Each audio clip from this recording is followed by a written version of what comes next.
I am a self-diagnosed reformed investment banker. The big idea I wanted to share today is what I think is an extraordinary opportunity to create a pool of $30 billion in funding for social purpose organisations. In case your eyes are glazing over and you think that's a number to do with an unreconstructed investment banker with lots of zeros and it doesn't have any resonance or relevance, what I really want to do today is share the story about why that's possible, why it's tangible, and how collectively people here and online can actually make that happen. The story goes like this. In 2002, having had 15 years at Macquarie Bank, I decided to jump ship, and I accepted in a role in a very different organisation called Social Ventures Australia, or SVA, which was a non-profit startup. Back in 1987, I'd been hired as a graduate of the Harvard Business School, the West Point of capitalism, and I was recruited by David Clark, who is the founding chair of Macquarie Bank. And the opportunity I had at Macquarie was to be part and a co-founder in building the bank's original private equity or venture capital business, where we back business entrepreneurs, aim to support them with funding and help them grow their organisations. David was a great mentor and one of Australia's leading, not just business figures, but philanthropists also. And what I learned in that experience, I thought, could be applicable and relevant to the idea of Social Ventures Australia. And the idea behind SVA was, could you use in sensible and sensitive ways, not just business disciplines to back business entrepreneurs, but the skills that would make a real difference to supporting social entrepreneurs. The reason that mattered to me were a couple of things. My wife, Jenny, and I had very strong values around community and family. We felt we'd grown up in pretty privileged circumstances in terms of the life that we had, and for the lives of our three children it was really important to have a grounding in the broader community, and Jen in particular had a set of community and sporting involvements that provided support and bedrock around that. It was also, for me, very much to do with who I am and where I grew up. This picture, and I'm the grumpy looking git on your left, bored shatless, the truth be known. The occasion was the conferring of my father's third university degree, and it was a family occasion that, despite my grumpy look, actually meant a lot. Dad was the first in 4 generations to go past year 10 at school, and he went on to become a high school teacher and principal with a life of commitment to the public education system. We grew up in country Victoria in a town called Morwell, and the privileged opportunity that my brother Barry, who's the better looking one on the other side, had was to grow up with mum and dad strongly reinforcing values of community, strongly reinforcing values of education and having a crack at school. And it was very much in their footsteps that were opportunities opened up for both of us. And in fact, Barry, as he often does, went one better than me. He's a PhD and one of the leading environmentalists in the country. The thing that's striking, Morwell is a pretty tough town. And if you look at the social map of Australia, it would probably appear as a dot where they talk about postcodes of disadvantage in the bottom 20%. And what Barry and I remember vividly at school are kids who are bright, capable, talented, but not given the opportunity or because they didn't have the free kicks that Barry and I had at family and at home. And what struck me coming back to the opportunity at SVA was that if you scratch the surface and look at the data, what you'll find is that for a kid growing up on average in a bottom 20 postcode, by the time that child is in year 9 at school, they're on average 3 years behind a kid whose fortune it is to grow up in a top 20% postcode. What a crap outcome for a country that prides itself on the notion of the fair go. It should be unacceptable.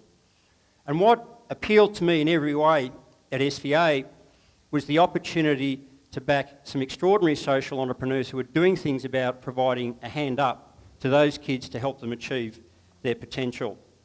And in the first year of SVA, we made some really impressive progress, although it was early days. We had the great privilege of connecting with some extraordinary social entrepreneurs. One of them was Dr. Anna Rubinstein, whose inspiring work and rites of passage and pathways you heard earlier today. And the feedback that entrepreneurs, social entrepreneurs like Anna gave us was that we were actually making some difference, that in terms of our capacity to access support, the ability to provide brilliant social entrepreneurs with funding, with access to networks, with access to expertise, was making a genuine difference to their opportunity to grow organisations and to achieve the social change that they were all about. I also had a second epiphany towards the end of the first year of the life of SVA. I was loving the work. What was originally intended to be 12 months of stepping out from the bank was something I became addicted to, and I realised there was so much more to be done. And what I knew from Anna and the others, because I was living their reality, was frankly how bloody hard it was to raise money in a non-profit environment. And as you do, I guess given my background at Macquarie and Harvard, you look at the data. And the data was pretty confronting. This is Australian Tax Office data that talks about tax deductible giving levels in this country. And it's kind of a flatline picture. Now, what that tells us is that giving levels in Australia have flatlined at about $2 billion. $2 billion might sound a lot, but if you spread that across 30+ thousand non-profit organisations with tax deductible status, gets spread very thin. And what particularly stuck with me, I knew from my prior life that the actual total in funds under management in the Australian economy is $2 trillion, $2,000 billion. So this $2 billion is kind of a pimple. Do the maths, it's 0.1%. So it seemed to us in the work of SVA, something was being missed in this. Were there smart ways of connecting opportunities to support social purpose organisations by garnering some piece of that bigger pot of funding? And to that end, in 2006, we met a remarkable woman called Caroline Cross, who had 2-decade experience in supporting people who had mental health issues and problems, particularly finding employment pathways. She undertook a Churchill Fellowship that took her to the UK. And what that made her realise was there's some very interesting work being done to acquire or build social enterprises where the core purpose was to create employment pathways for people who were in the right environment, highly employable, highly productive, but being left on the scrap heap. Now, we worked with Caroline in helping found Social Firms Australia, and we came across an early acquisition opportunity at that time. And it wasn't a big business, but it became important in very serious ways. It was an opportunity to buy a wholesale nursery that produced bonsai plants. And Caroline felt this would be an excellent and appropriate entry-level work environment for people who had the sort of issues that she was dealing with. We needed to find $750,000 to do that acquisition, and we constructed it in the following way. We were able to access $250,000 from a mix of federal and state government grant funding. It had assets, it was a real business with turnover of a bit north of $500,000, so we could borrow some money, which we did, but it left a $250,000 hole. And into that stepped an opportunity that kind of changed the dial in the way we thought about what was possible in this country, in the way that SVA looks at the world. And it was this. We had a supporter who said, look, I like what you're trying to do, I get the social purpose, I've got quite a bit of dough sitting in a bank account earning pretty modest interest. If I lend you that money and you can be clear that you're generating a social return, I'd like my money back, I'd like a reasonable return, but I'm very happy for that money to be at risk. So if something goes wrong, you can repay the bank first, I'll rank after that. That was pivotal in closing that transaction. And he was, in a sense, the prototype of the social funder, the impact investor. Now, what happened out of that, as I say, it wasn't a massive social enterprise, but it was really important in proving because there were tens of people who had backgrounds of sustained, I'm talking decade-long plus unemployment, and it literally transformed lives. We created employment pathways through Caroline's work at Social Firms and Bonsai Social Firm and changed not just their economics, but their self-esteem, because all of the evidence will tell us about what is so important about the capacity to work. And literally and metaphorically, that experience in Bonsai Social Firm planted a seed. This takes me to something that was much larger scale. For those with a memory for Australian corporate history, you might recall the very public flame-out of the ABC childcare centres founded by an entrepreneur called Eddie Groves in 1999. This graph highlights the spectacular rise and spectacular collapse of the work of Fast Eddie. At its peak, this was an organisation that had over 1,000 childcare centres overseas. It had a market value of $2.6 billion and it had borrowed more than $1 billion from the banks. It ended in tears in late 2008, and it was a front page story for quite a while. The week where ABC went into bankruptcy, and the process then is that it needs to be sold, I had a very interesting call at home one Sunday night, which I'll not forget. It was from a guy called Evan Thornley, who's one of the country's most interesting people, I think. He's a business and social entrepreneur, TEDx speaker. At the time when he called me, he was actually a state minister in the Victorian Labor government. And he called me and he said, mate, he's from the right wing of the Labor Party, so they say mate a lot. He said, mate, have you looked at ABC with your SVA social finance impact investing hat on? And I confess that I hadn't, but I knew from previous dealings with Evan, who's one of the more creative, strategic thinkers in the country, that it was worth listening to him. And he then said, if you think about it, this is actually an extraordinary once-in-a-generation opportunity, if you could raise the dough to do it, to get some non-profits together and run an organisation that always should have been run with business discipline, but for social purpose. And he said, if you could do that, ABC is nearly 15% of the market. And what he knew and what I knew was just how pivotal the idea of intervening, and particularly to spend money sensibly to support young children 0 to 5. All of the science is about how significant it is for their brain development, and this country can do a way, way better job of that. So that was the dream. But we knew that raising that funding was going to be extraordinarily difficult. And from that conversation, a kind of unlikely alliance of 4 non-profits, which included the Brotherhood of St Lawrence, Mission Australia, the Benevolent Society and ourselves, got together, and the chief executives were all united and passionate about the picture that Evan had painted of what's possible. There are a lot of naysayers around. We were going into a competitive bidding process, so the money that we had to raise was a bit uncertain, but we knew it would need at least to be north of $100 million. The naysayers were saying, yeah, well, nice idea. Good on you. Bunch of do-gooders in hair shirts. Not going to happen. There was equal criticism from those who said, business is really hard, social purpose is really hard, you're in fantasy land if you think you can do both. Not going to happen. But we believed. And when we did our homework, we knew that there was the capacity for what was formerly ABC for us to do that better. And we rebadged, we became the Good Start Syndicate, the Good Start Early Learning Syndicate, significant, we care about early learning, not just childcare. And we went around the task of proving the naysayers wrong and trying to raise the dough. And this is how we did it. And I think this is the soul of the new machine. We raised $165 million. And we did it because we had $120 million of debt from National Australia Bank.